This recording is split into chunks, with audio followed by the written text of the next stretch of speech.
by request, I'm going to try to do lots of examples of DGLAs in this one, and try to give descriptions of the sorts of things you get. So I'll start with, so the first example I showed you was DGLA you get from deformations of a vector space. And there's a variant of that where you look at deformations of a chain complex. So, chain complex. Vector spaces, and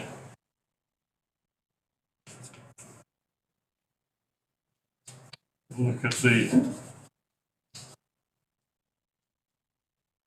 endomorphisms of this. So it's a K DGLA. It's a complex of endomorphisms given by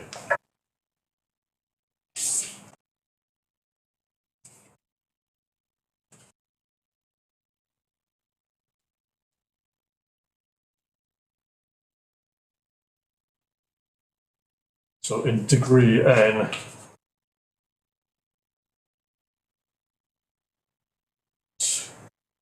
from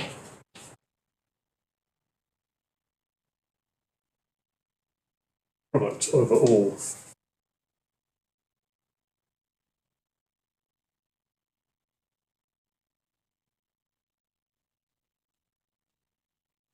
from Vn plus I to Vi. So I've got cochains here and chains here, so shifting things down rather than up. And the differential on this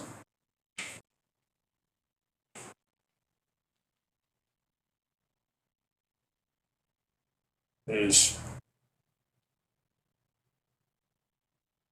d of f of v minus or plus f of dv, where you choose the sign in such a way that it makes things work.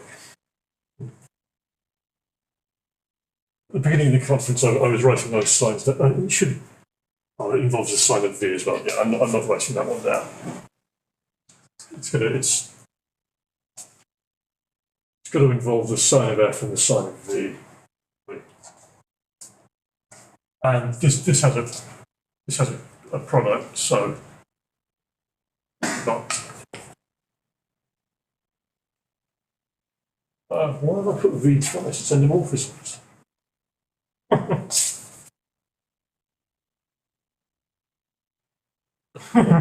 Good point. Yeah. More worrying is that I was the first person to notice it. Yes, that was a test to see it out of the way.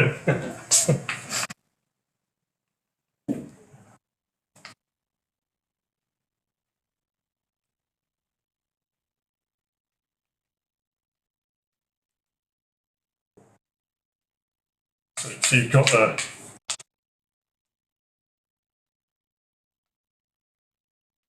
obvious associative product, and then we just define the usual way of turning an associative algebra into a Lie algebra. The bracket f composed of g minus 1 to the degree f g.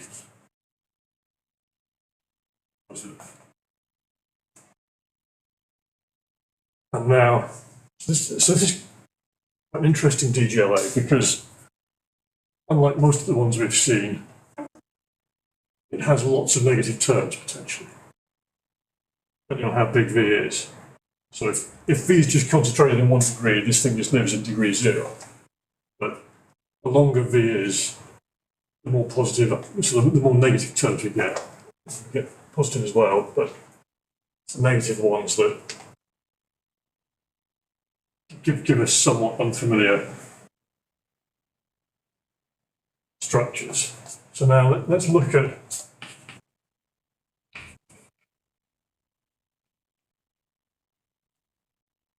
derived deformation functor, but just for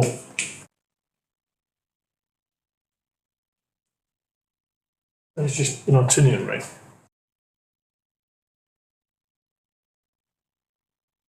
And what happens is, so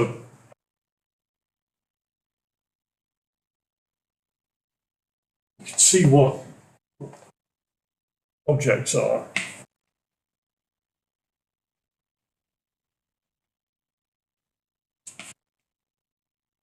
So they're just the same as deformations of the differential D. So that's if and only if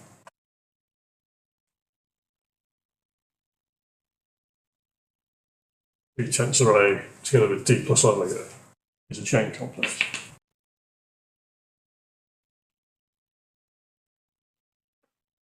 And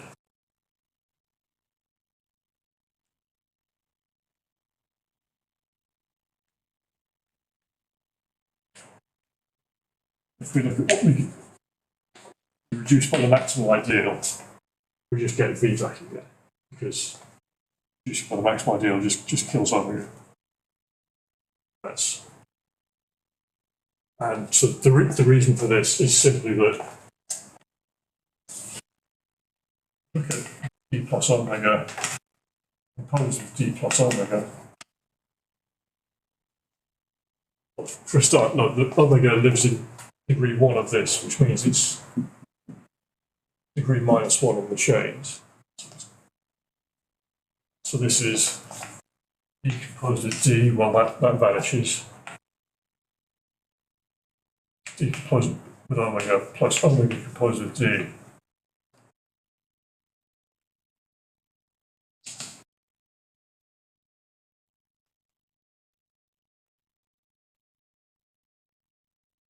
Just remember that we define D by this formula here. So it's D of an object, of an element here, is D composed with F minus or plus F composed with D. So those two terms are D omega. This bracket here is just two copies of that, because this is odd degree, so the signs give you a plus rather than a minus.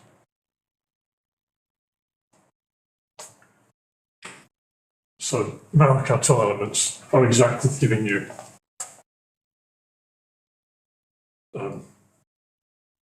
deformations of that differential D.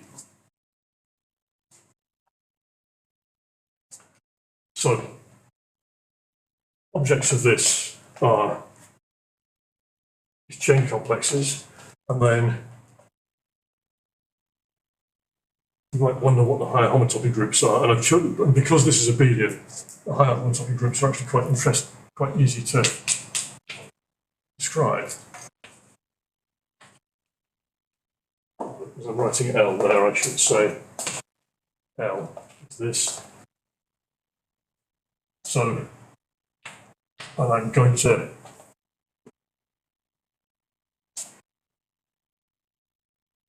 do things properly and stick in the base point for once. This turns out to be x. So let's see, pi 1 is going to be x naught, so 1 minus n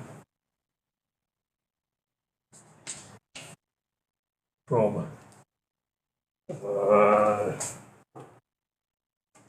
give this a name. So I'll do it on the next line. V omega to V omega left.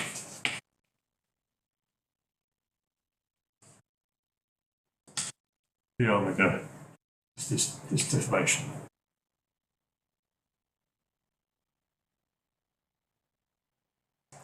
So for those of you who are wondering what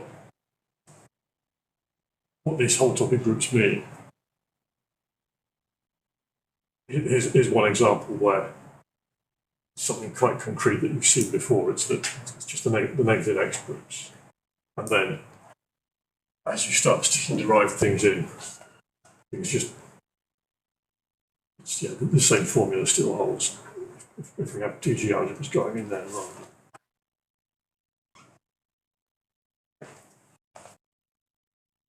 just Artinian. So that's one nice simple example. And then I was thinking of writing down various examples of how you can actually construct various DGLAs, deforming things, and justifying why they agree with each other. So, Yeah, can we understand under the DGLA algebra with V as a convolution algebra or two opera? In this case, Yeah.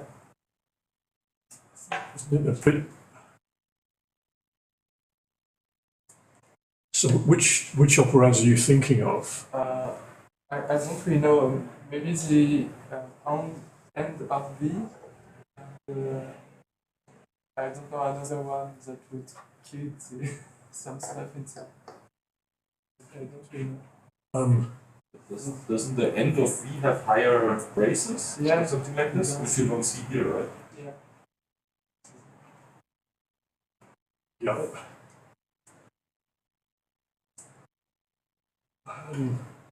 Yeah. I think, this case it is just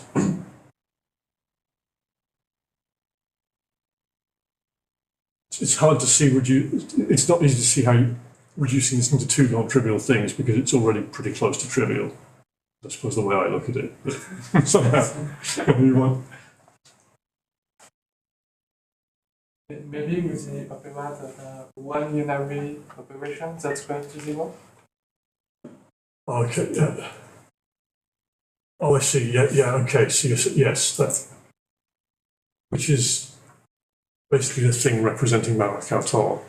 So, and there are ways of.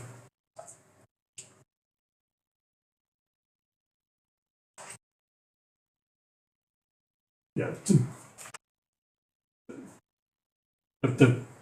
So in fact, you look at. I might just mention this here. So when we were looking at that one, this is not really relevant to this example at all, or the next example. So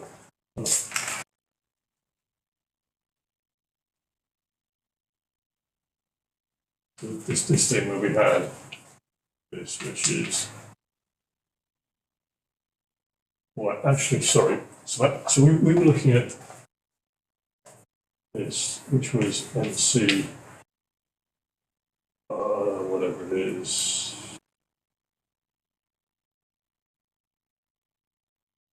Tensor CQ, or actually do it properly on CL. So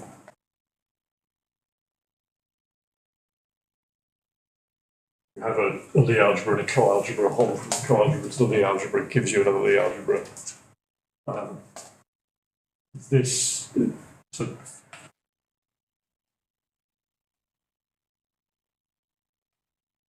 Twisting cochains is a phrase you might hear sometimes, and that's basically this sort of stuff. And you can do so. You don't just need commutative and Lie to do this. You can do this for other pairs of causal operands, and you can even do it on the operands themselves sometimes. So, yeah, there's stuff like that lurking here, but.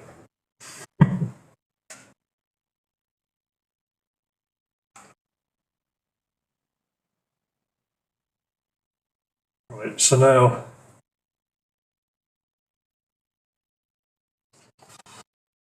okay, so definitions of algebras. What? Yeah. There's a question. Oh, sorry. So what is phi naught? Because then you don't have a base point anymore. Oh, okay. So this was pi n for n greater than or equal to 1. Pi naught is isomorphism classes of deformations.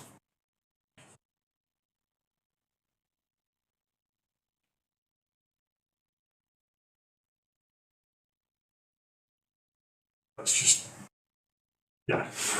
Yeah, okay, but I mean, Yeah, that. is it up to isomorphism of chain complex or class isomorphism?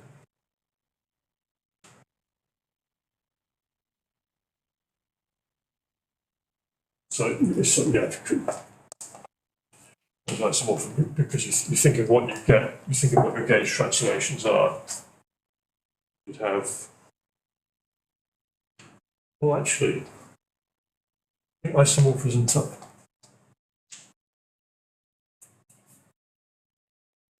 might suffice in this case. Yeah, I think you could put quasi-isomorphism, but isomorphism happens to work just because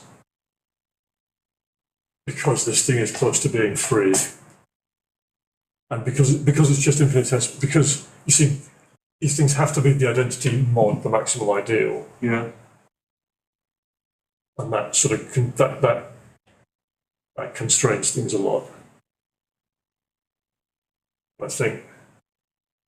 Just thinking. So, the gauge transformations, it will just be things in degree 0 here. So it's just, yeah, it's just isomorphisms.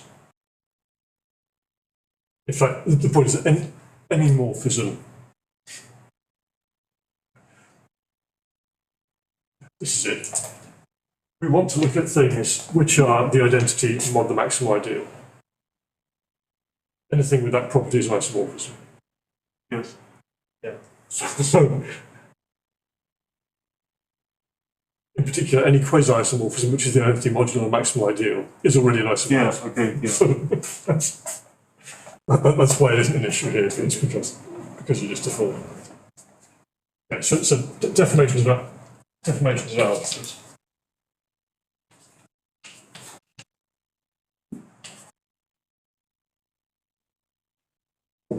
And I'm going to be very vague about what sorts of algebras I'm doing because they all work in exactly the same way. Or, well, and anything over any upper end anyway.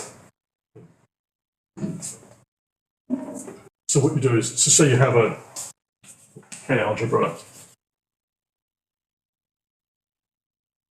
And I don't want to use A, do I? It's going to have to be R. And I want to understand how to deform it. So like a DGLA that does that for me. To take a free resolution,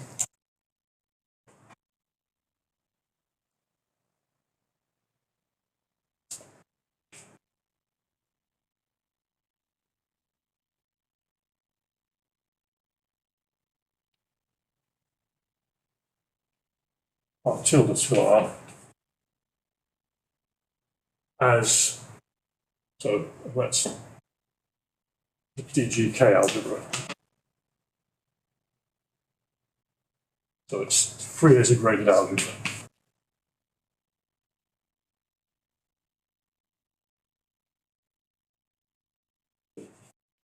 And for the algebraic geometers present, smooth is enough in degree 0 instead of 3. Or you just want stuff to have the right cotangent behavior. If the algebra you're interested in was, if you're a differential geometer and the algebra you're interested in was a ring of functions, so some sort of, actually, no, if you're a differential geometer, you've already chosen something that's free enough because you were taking functions on a Q manifold, and then you're already all right because the manifold condition there is doing exactly what you want. So it's, you've got the freeness property you need as a C infinity ring, because but you don't even need to understand what those words were. Your instincts were correct. So we do this thing, and now we let. So instead of taking endomorphisms, we take derivations.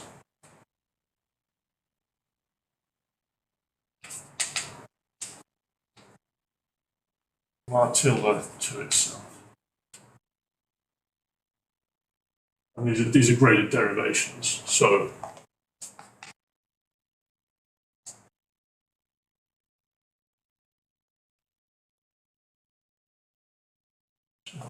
I will write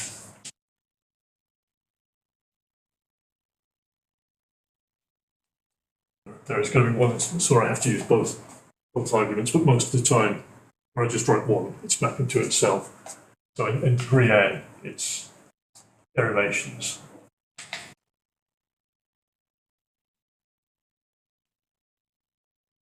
Of degree minus n from R to R, and the differential again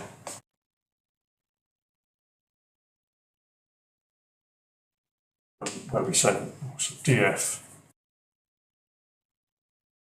R going to be the f of R minus or plus. Yeah. So now this thing is a DGLA.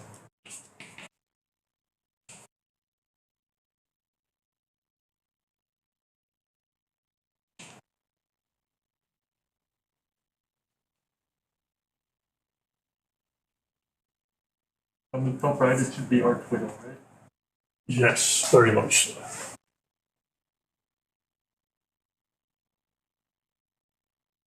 So this now consists of deformations.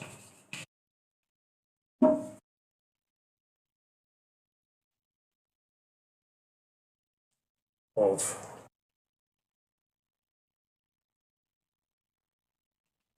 so you had a tilde utensor with a trivial deformation where your differential is just d, and you replace that with d plus omega. So now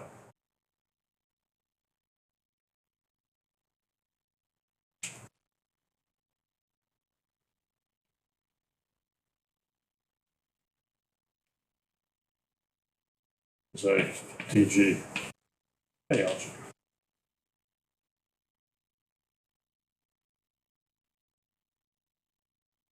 And the Markov's condition is exactly the same. That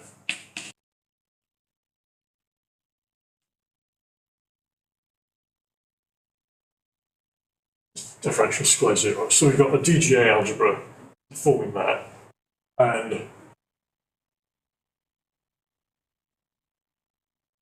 then you might say, well, but I wanted derivation of R, deformation of R, so what do? I just take H naught. In fact, because the homology of this is concentrated in degree 0, we actually end up with something that's just going to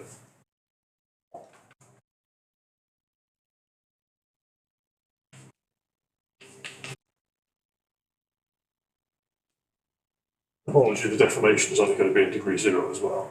It's going to be a deformation of R.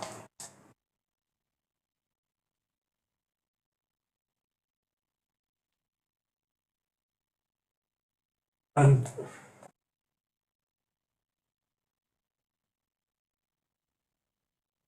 now the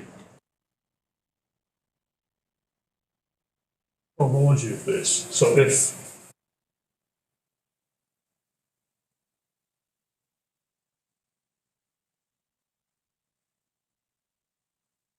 so this is a slightly unusual one in that we've got, so like that first example, we've got a lot of stuff in negative degrees.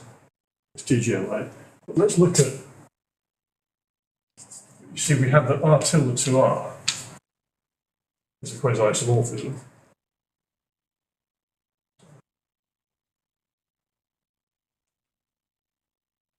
And R is quasi-free.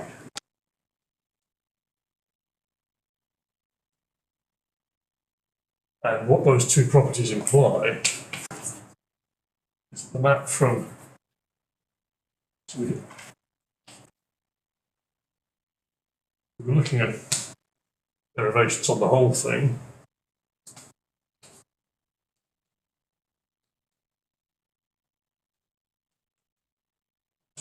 And derivations of this, and this is a quasi-isomorphism. Just because we've got a quasi-isomorphism on the right, and the things on the left are free enough that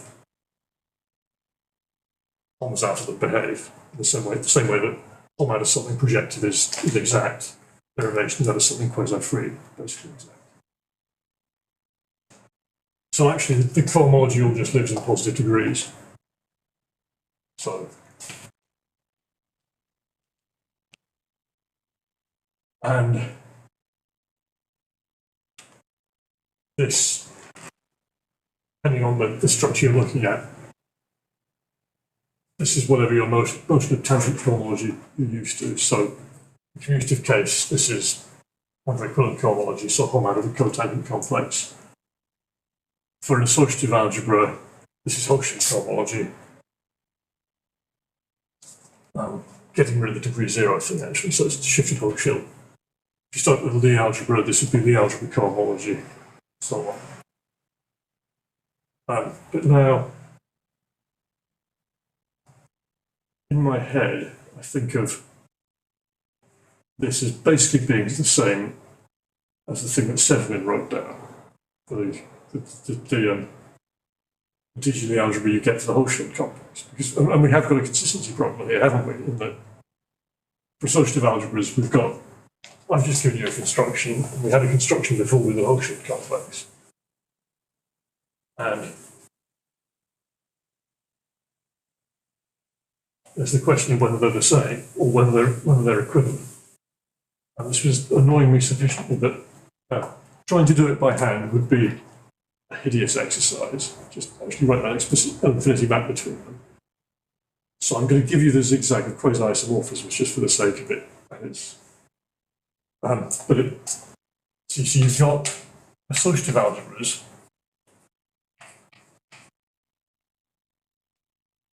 and co-associative e.g. co-algebras.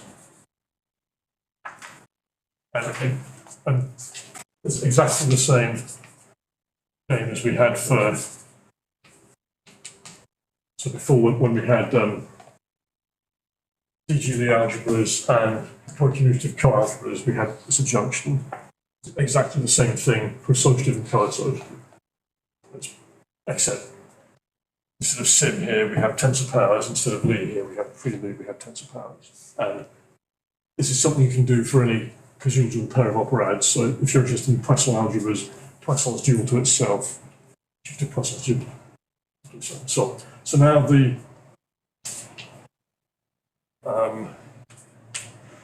so if we're looking at, we have to take a Hochschild complex and we get rid of that pesky degree 0 term that was giving us the curvature that we didn't want. And then we have to shift, in fact, I will just, so for n greater than or equal to 1, what happens is that Cn of this is isomorphic to some of our co-derivations from beta A of degree n minus 1. So exactly as with derivations, we have this notion of co-derivations. And the point is that this beta A is co-generated by A. So this is isomorphic to from beta A to A with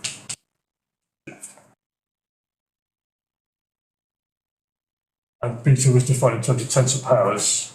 So this is how we get looking the same as the Hochschild complex.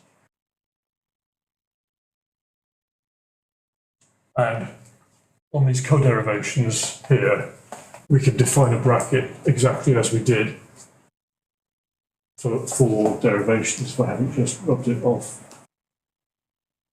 which I probably have. So exactly as with derivations, you have a bracket here, and that gives you the Gerstenmaier bracket. So with the Hochschild complex, what you're really looking at is deformations of beta A. And so you're starting from your algebra, you're forming DG co-algebra here, deforming that, and then you can use beta upper star to send it back here. So that's telling you what's happening on functors, and you can quite easily, so you could work with those deformation functors, simplicial deformation functors, or style deformation functors, actually use these adjunctions to get maps between them. But actually writing down maps between the infinity algebras then gets a bit messy. So what happens is there's what this is giving us got co-derivations from that to that. We can apply beta upper star. So this is this with a shift down, aren't we? Okay, so we apply beta upper star, and that would get us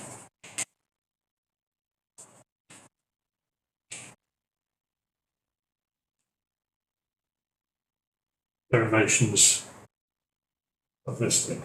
And that is a free resolution of A. And then I should have been satisfied at that point, but then I thought, well, what if we chose another resolution? How do we know that it gives us the same answer? How do we know it gives us an equivalent DGLA? And so what you do then is, if you define the right der of, we've got a morphism like this to be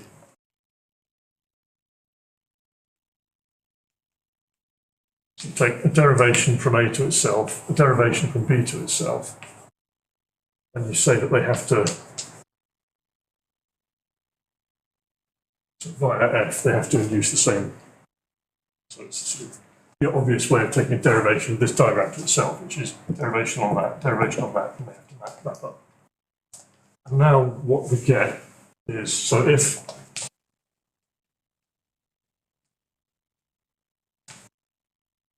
got something quasi-free here, so I've got as far as that. Okay, so now I have, what I have to look at next is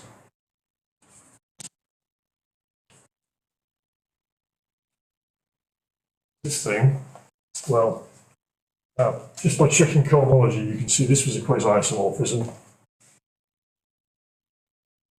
Likewise, that mapping back down to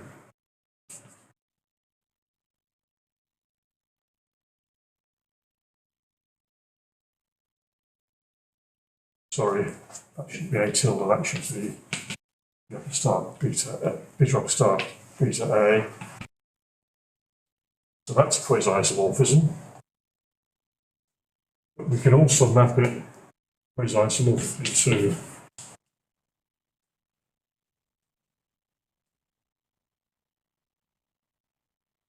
and then play the same game again. So the A tilde.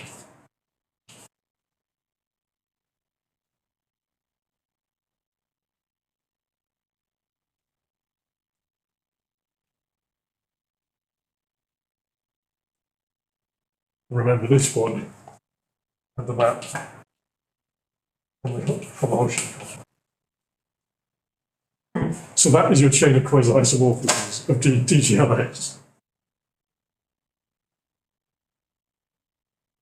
which tells you why it's quite difficult to construct an explicit map, explicit L-infinity quasi-isomorphism between derivations of your free resolution and the Hochschild complex. Because this is the recipe for doing it.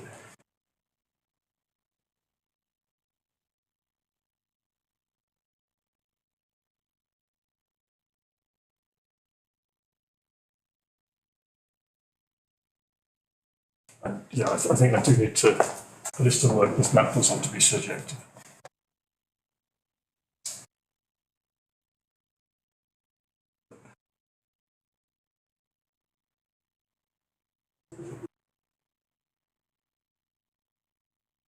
And so typically, whenever you want to show that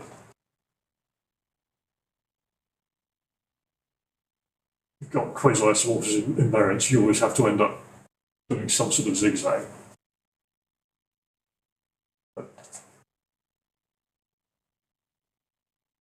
Yeah, so how long have I got and what other questions do people want to ask? Have I got a negative amount of time yet? I think 10 minutes. Oh, as much as that, okay. So now I've indulged myself by writing down the thing that was annoying me. What other examples do people want to? Any other requests people have for DGLAs governing things? Are there some suggestions? Have I answered the question you had about Poisson? The graded Poisson? Yeah, I think New manifold? yeah, just so I can, yeah, okay, so that's, so this is where, and yeah, okay, so I'll tell you how you do, yeah, so, and that's actually an interesting case because it actually mixes these two constructions a bit. So if you want to, so this is where, so graded Poisson.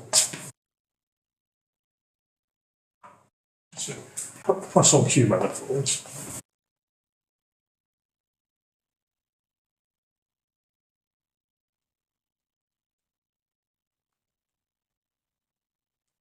And I realise these words won't mean much to several people here.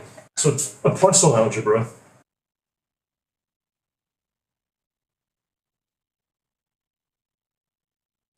is where you have a commutative product, commutative multiplication,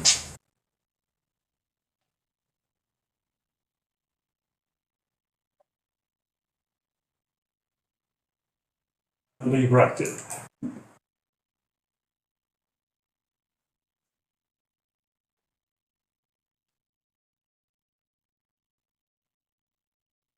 So it's both a commutative algebra and a Lie algebra, and this has to act as a biderivation.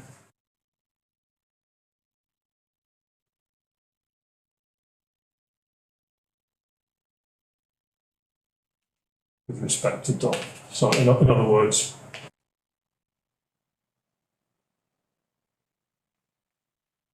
A dot B bracketed with C is a dot B bracketed with C plus minus 1 to the degree B degree C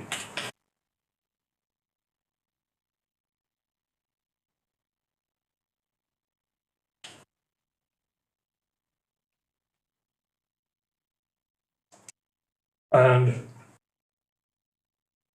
now if we were just doing this abstractly as a Poisson algebra or DGL, I should mention here I was just starting from a plane algebra taking a resolution. The same thing works if you're starting from a DG algebra. Potential issues potential boundedness issues depending on whether you're in positive or negative degrees, but hung up on them. So if you just wanted to do things as an abstract Poisson algebra, so one way you could approach it is this picture here, where you just take a quasi-free resolution. But for Poisson Q manifolds, your commutative algebra structure in degree 0 is as a ring of functions on a manifold. You do not want to be taking a free resolution of that. Firstly, because it's hideous, and secondly, because it gives you the right answer. Because you want deformations which have some differential geometric meaning. So that's one way you can do abstract Poisson algebras. Another is to play this game with Poisson and co-Poisson, and you actually get a Poisson cohomology complex by so this beta is taking a free co-Poisson algebra and doing whole out of that.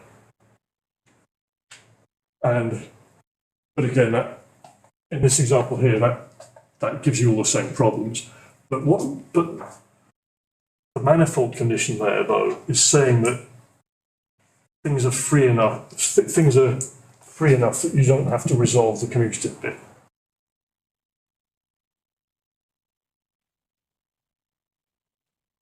So commutative bit is free enough. And so what you actually do is you then mimic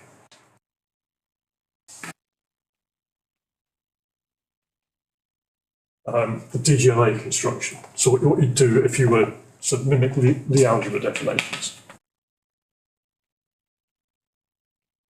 So you've got commutative to the by that same beta we used for DGLAs. Well, actually, so this is dualizing what we were doing for DGLAs. So here, so commutative and co-Lie, so the free Lie co-algebra. And roughly speaking,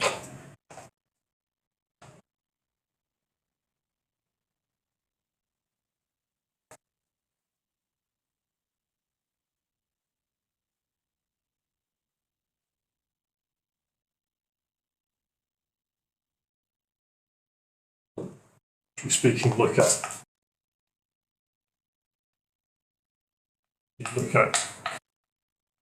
derivations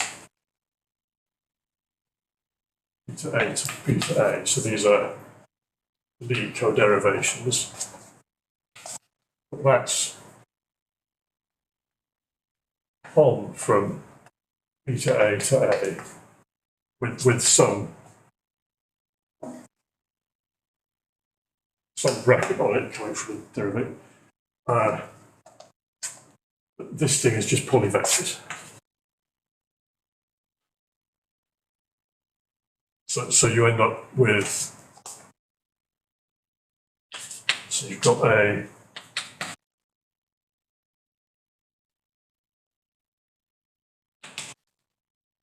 need to put some shifts in here.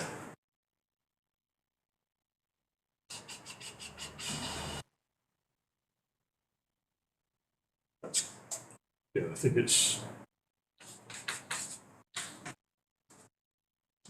shifted polyvectors, and then it's exactly the thing you're expecting to get. Should I have an A there? No, I probably shouldn't, because I don't want the.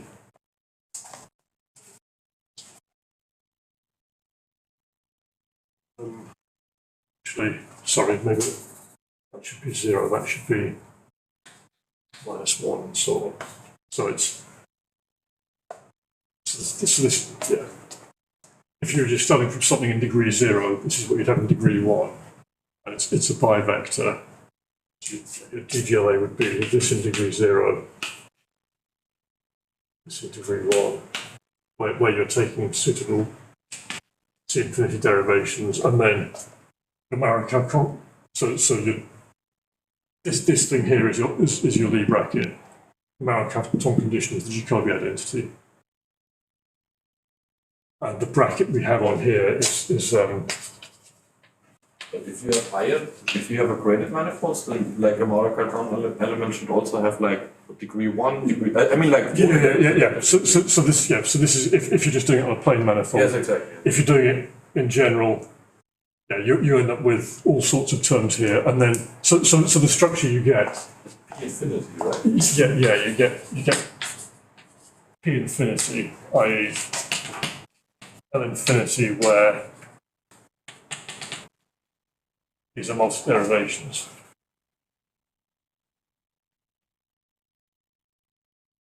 Yeah. Is P infinity Poisson homotopy?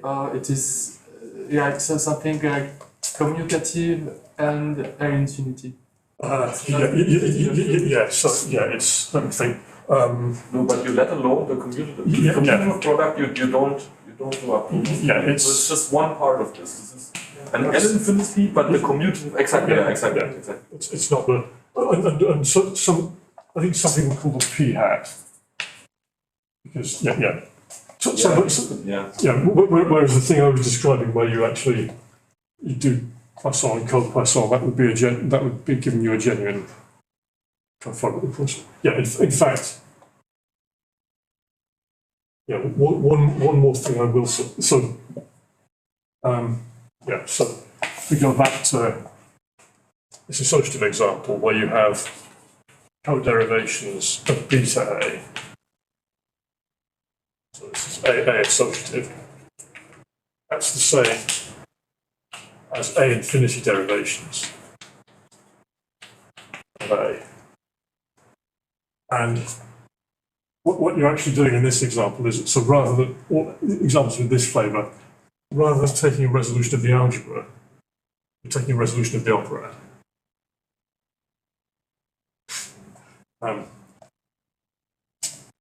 Yeah, are there? Not sure. That probably wasn't. Yeah, I'm not sure I answered exactly the question you were asking, but probably. No, it was Okay. exactly. Okay.